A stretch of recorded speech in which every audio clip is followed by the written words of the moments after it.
안녕하세요. 깡통걸입니다. 최근 LG전자가 뜬금없이 자동차 부품업체와 합작법인 설립을 깜짝 발표했습니다.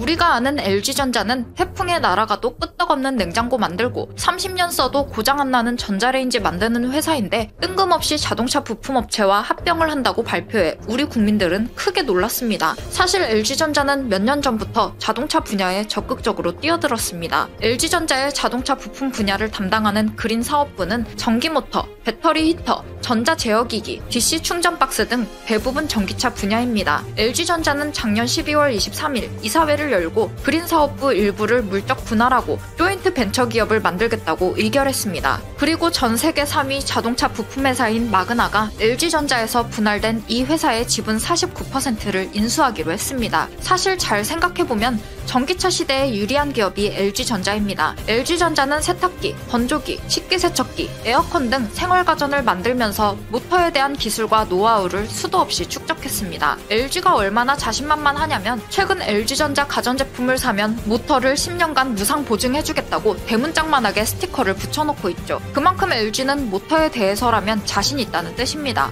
깡통걸레 엄마도 아직까지 골드스타 전자레인지를 쓰고 계십니다. 혼수로 사신 거라고 들었는데 저는 어릴 때부터 금성 전자레인지를 봐와서 당연히 다른 가전 브랜드 이름인 줄 알았습니다. 알고 보니 LG의 예전 이름이더라고요. 수십 년이 지난 지금도 버튼까지 모두 잘 눌리고 아주 짱짱합니다. 아마 제가 늙어 죽을 때까지도 고장이 안 날 것 같습니다. 후손들에게 물려줘야죠. LG 제품의 이런 미담은 인터넷에 찾아보면 수없이 많습니다. 2017년 한 부부가 LG전자 매장으로 찾아와 30년 된 의류 건조기를 반품했다는 소식이 전해졌습니다. 1991년 LG가 출시한 이 의류 건조기는 아무리 써도 돌아가실 기미가 안 보여서 그동안 새 제품을 사고 싶어도 양심상 사지 못했다고 합니다. 이 부부는 건조기를 LG 매장에 기증하고 새 제품을 사기로 결정했습니다. LG전자는 건조기를 공장에 전시하고 부부에게 LG트롬 스타일러를 증정했죠. 다른 고객들도 34년 동안 사용한 전자레인지, 50년 동안 사용한 에어컨, 40년 된 라디오를 기증했습니다. 30년 된 냉장고를 아직까지도 잘 쓰고 있다는 경험담을 올린 네티즌도 있었습니다. 이 고객들은 하나같이 고장이 안 나서 새 제품을 못 사고 있다고 LG 제품의 단점을 호소했죠. 우리나라 네티즌들은 현대, LG, 삼성 제품의 내구성에 찬사를 보낸다는 댓글을 남겼습니다. 순간의 선택이 10년을 좌우한다. 아니네, 50년을 좌우하네 라는 댓글도 있었죠. 이 문구는 LG전자, 즉 금성사가 1980년대 초 하이테크 칼라비전 TV를 광고했을 때 사용한 카피입니다. 네티즌들은 전자제품 하나 잘못 사면 10년이 아니라 50년을 써야 한다는 드립을 날리고 있습니다. 요즘 LG전자뿐만 아니라 많은 기업들이 전기차 분야에 뛰어들고 있습니다. 세계 여러 나라들이 강력한 환경 규제를 내놓으면서 전기차 시장이 급속도로 성장하고 있기 때문이죠. 지난달 유럽의 대형 트럭 회사들이 2040년까지 내연기관 차량 생산을 중단하겠다고 밝혔습니다. 최근 EU를 탈퇴한 영국은 한 발 더 나아가 2030년까지 내연기관차를 퇴출시키겠다고 밝혔습니다. 일본과 중국도 2025년에 내연기관차를 전면 금지한다고 밝혔고 프랑스도 2040년부터 내연기관차 판매를 금지하기로 했습니다. 현대차도 마찬가지로 2040년부터는 내연기관차를 생산하지 않겠다고 발표했습니다. 심지어 애플까지 전기차를 생산하겠다고 발표한 것을 보면 바야흐로 전기차의 시대가 왔다고 할 수 있겠습니다. 그런데 자동차 업계에서는 LG전자의 이번 합작회사 설립이 신의 한 수라는 얘기가 들려오고 있습니다. LG전자와 합작법인을 설립하는 마그나가 애플 전기차 수혜 기업으로 꼽히고 있기 때문입니다. 마그나는 파워트레인 분야에서 상당한 경쟁력을 갖추고 있고 특히 GM과 같은 자동차 회사의 차량을 위탁 생산하고 있습니다. 이런 마그나의 사업 포트폴리오 덕분에 향후 애플 전기차가 출시됐을 때 파워프레인 공급과 더불어 자동차 위탁 생산까지 할 수 있다는 예측이 나오고 있습니다. 애플은 자체 공장을 운영하지 않고 위탁 생산하는 데는 도사들이죠. 애플은 맥, 아이폰, 아이패드, 에어팟,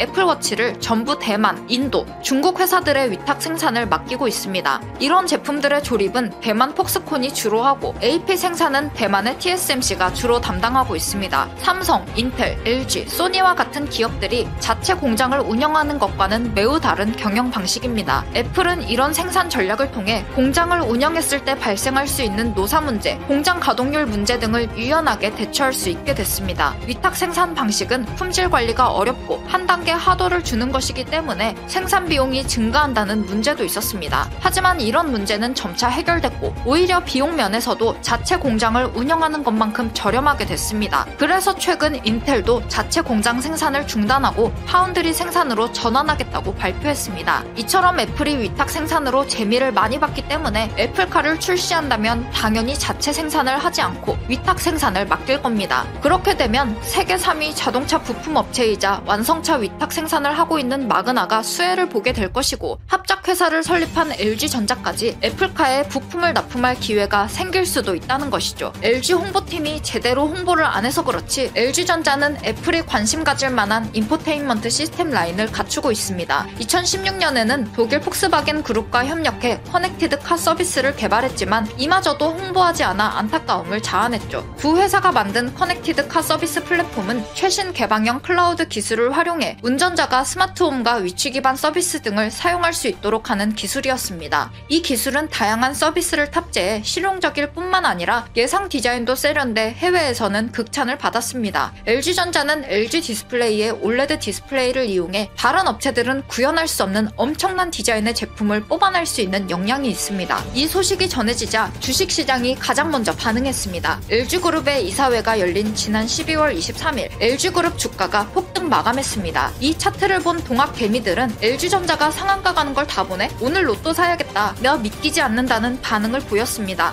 미국으로 피난 갔던 서학 개미들은 괜히 미국으로 갔나? 다시 한국 주식 복귀할까? 라며 한국 증시에 대한 기대감을 보이기도 했죠. 한편 한동안 침체를 겪은 조선업계도 최근 연이어 대박 소식을 전하고 있습니다. 12월 21일부터 23일 단 3일 동안 한국조선해양과 삼성중공업은 3조 4,500억 원을 수주했습니다. 한국조선업은 7월부터 11월까지 이미 상반기 수주 금액을 넘어섰습니다. 거기다 연말에 수주 싹쓸이까지 겹치자 역대급 크리스마스 선물이라는 말까지 나왔습니다. 한국조선이 수주한 선종도 LNG 운반선, 13,000 TEU급 컨테이너선, 4만 세제곱미터급 중형 LPG 운반선, 1만 7,000톤급 소형 PC선 등 다양했습니다. 한국조선해양만 해도 12월 들어 이달 12일까지 총 3조 2,938억 원 규모의 수주를 달성했습니다. 당초 한국조선해양이 올해 수주 목표액을 110억 달러로 설정했는데 27%에 달하는 비중입니다. 현대중공업 역시 12월 22일 기준 올해 목표액 110억 달러 중 95억 달러를 수주해 86%라는 수주 실적을 달성했습니다. 글로벌 조선업이 불황으로 어려움을 겪고 있다는 게 다른 나라 얘기처럼 들릴 정도입니다. 업계 전문가들은 대규모 신규 LNG선 발주가 늘어났고 환경 규제로 인해 최신 기술이 필요한 선박 발주가 계속 늘어나 내년에도 수주 물량이 상당할 것으로 예측했습니다. 특히 전 세계에서 운항 중인 기존 VLCC 중 20%가 15년 이상 노후돼 향후 새 선박으로 교체될 예정입니다. 이에 따라 기술 초격차를 자랑하는 한국조선업이 더 신명나게 수주 물량을 가져갈 것으로 보입니다.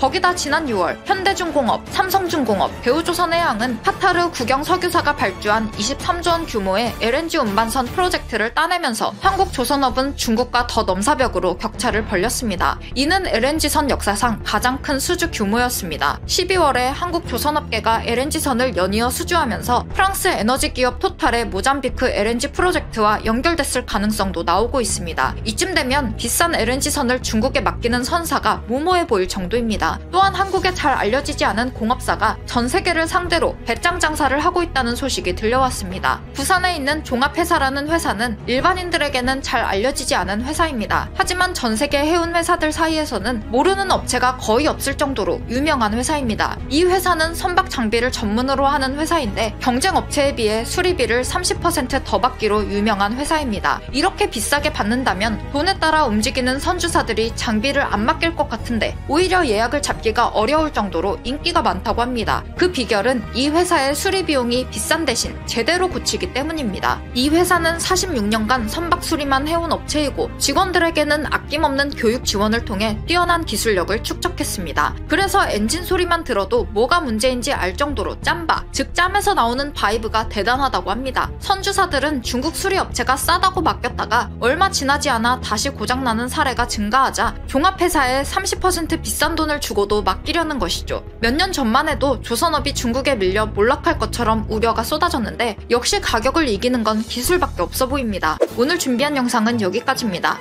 끝까지 시청해주셔서 감사합니다. 다음 영상에서 만나요. 한국과 일본의 방역은 지난 1년 동안 완전히 다른 평가를 받아왔습니다.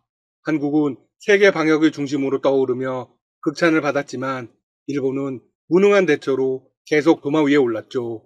그러다 결국 아베 전 총리는 임기가 남았음에도 자진 사퇴를 했습니다. 건강상 문제라고 했지만 그건 명목상의 이유일 뿐입니다. 자신의 비리와 더불어 코로나19 통제에 실패하면서 물러난 것이죠.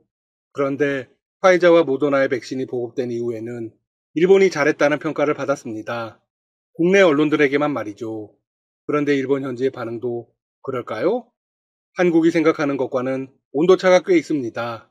지난 5월 6일 아베 전 총리는 노벨 생리학 수상자인 야마나카 시냐 교토대 교수와의 대담에서 이렇게 말했습니다.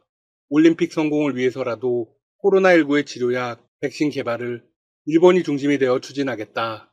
아베의 이야기 중 중요한 것은 두 가지입니다. 백신이 필요한 이유가 올림픽을 개최하기 위해서라는 것입니다. 또한 백신을 일본이 주축이 되어 직접 개발하겠다는 것입니다. 아베의 꿈은 이루어질 수 있을까요?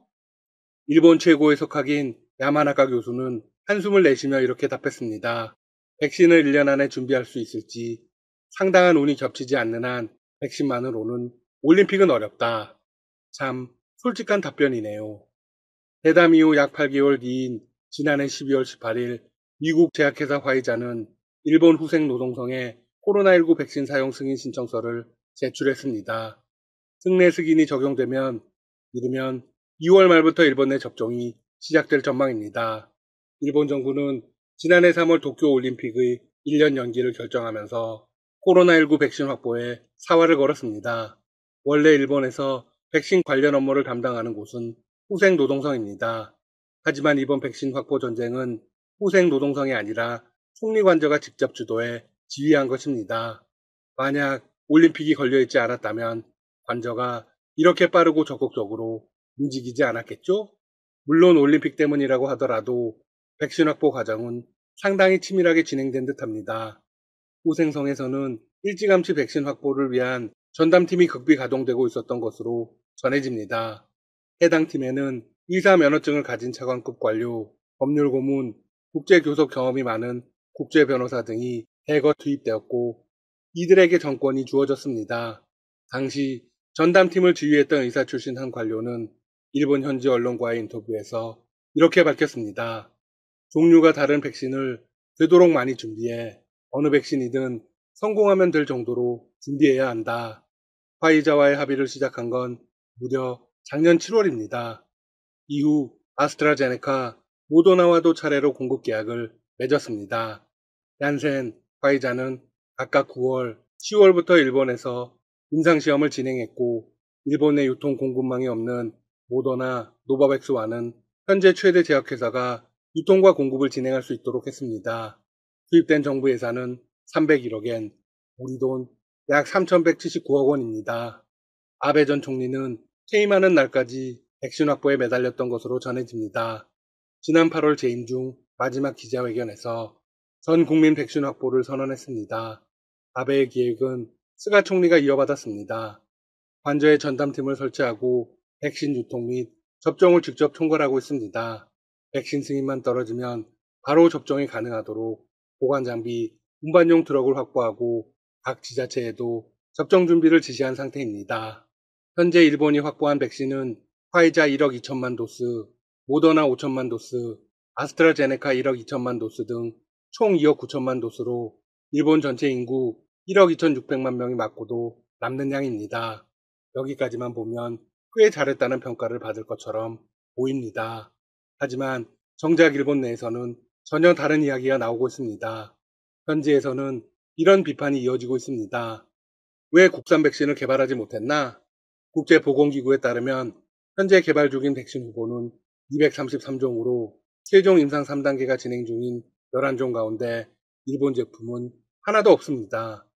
아베 전 총리는 분명히 일본이 주도해서 백신을 만들겠다고 했습니다. 하지만 전혀 진척이 없는 상황이죠. 일본 내 관련 전문가는 이렇게 고백하기도 했습니다. 애당초 국내 백신 개발이 어려웠기 때문에 해외로 눈을 빨리 돌렸던 것이다. 일본의 백신 연구는 자본도 실적도 크게 뒤처져 있다. 의료 전문가들은 일본 의료 행정의 후진성을 지적하기도 했습니다. 문제는 여기서 끝이 아닙니다. 백신 개발을 빨리 했고 다량 확보했지만 정작 접종 시작 시기는 6월 말부터입니다. 사실상 한국과 큰 차이가 없습니다. 일본에서 사용 승인을 받기 위해서는 반드시 국내 임상시험 1, 2, 3차를 다 거쳐야 하기 때문에 시간이 오래 걸리는 것입니다. 별도의 국내 임상시험이 필요 없는 한국과는 다릅니다. 모더나는 1월 중 일본에서 200명 규모의 임상시험에 들어간다고 발표했지만 언제쯤 접종을 시작할지에 대해서는 시기를 밝히지 못하고 있는 상태입니다.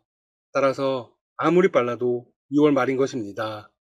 이에 현지 메이저 언론들은 일본은 백신 후진국이라는 제목의 기사까지 내보냈습니다.